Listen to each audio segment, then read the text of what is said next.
প্রতিবেশী দেশের যে কোনো রাজনৈতিক হস্তক্ষেপ বাংলাদেশের জন্য বড় চ্যালেঞ্জ বলে মনে করে জামায়াত। আগামী নির্বাচনে কি চ্যালেঞ্জ অপেক্ষা করছে চীনের প্রতিনিধি দলের এমন প্রশ্নের জবাবে কথা বলেছেন দলটির আমির ডাক্তার শফিকুর রহমান। নির্বাচনে অংশ নিতে জামায়াত প্রস্তুত রয়েছে বলে জানান দলের সেক্রেটারি জেনারেল। বান্ডেল থাকলে প্রতি সেনমানিতে টাকা বাঁচবে। বিকাশ সেনমানি বান্ডেল কিনে জিতুন প্রতি লেনদেনে।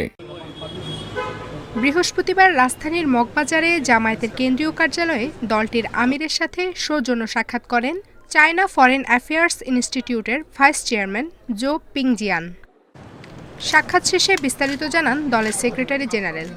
গোলাম পরোয়ার জানান, চীনা নেতাদের জামায়াত আমির বলেন, দুর্নীতি, অর্থ পাচার ও লুটপাটের কারণে ব্যাংক খাতসহ ধসে পড়া অর্থনীতি ঘুরে দাঁড়ানোর চেষ্টা করছে। বাংলাদেশের অর্থনীতি, আমাদের ব্যাংকিং ব্যবস্থা যে একেবারে লুট হয়ে গেছে, করাপশন, অর্থ পাচারে আমাদের অর্থনীতি যে ফোকলা হয়েছে সেটা তিনি তুলে ধরেছেন। অর্থনীতি সহ সামগ্রিক বিষয়ে নিজের পায়ে দাঁড়াবার চেষ্টা করছে। এটা চায়না নেতৃবৃন্দের সামনে আমাদের আমির সাহেব আশাবাদ ব্যক্ত করেছেন। বাংলাদেশ চীন ঘনিষ্ঠ ও প্রতিবেশী সুলভ সম্পর্ক গড়ে তুলতে চায়। আসন্ন নির্বাচনে জামায়াত অংশ নিতে প্রস্তুত রয়েছে বলেও জানান গোলাম পরোয়ার। জামায়াত ইসলামী সবসময় গণতান্ত্রিক প্রক্রিয়ায় বিশ্বাসী এবং একটি নির্বাচনমুখী দল। ওনাদের প্রশ্নের জবাবে আমাদের আমির সাহেব বলেছেন যে সকল গ্রহণযোগ্য নির্বাচনে জামায়াত ইসলামী ইতিপূর্বে অংশগ্রহণ করেছে এবং আমরা প্রত্যেক পার্লামেন্টে নির্বাচিত হয়ে প্রতিনিধিত্ব করেছি।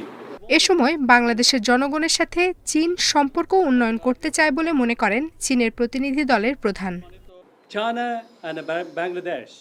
চীন বাংলাদেশের কূটনৈতিক সম্পর্ক দীর্ঘদিনের। দুই দেশের জনগণের সম্পর্ক ভবিষ্যতে আরও উন্নত হবে বলে আমরা আশা করি। বৈঠকে দুদেশের রাজনৈতিক দলভিত্তিক সম্পর্ক উন্নয়ন, কৌশলগত সংলাপ এবং যৌথ উন্নয়ন নিয়ে আলোচনা হয়। আফসানা ফরজুই, ইন্ডিপেন্ডেন্ট নিউজ, ঢাকা।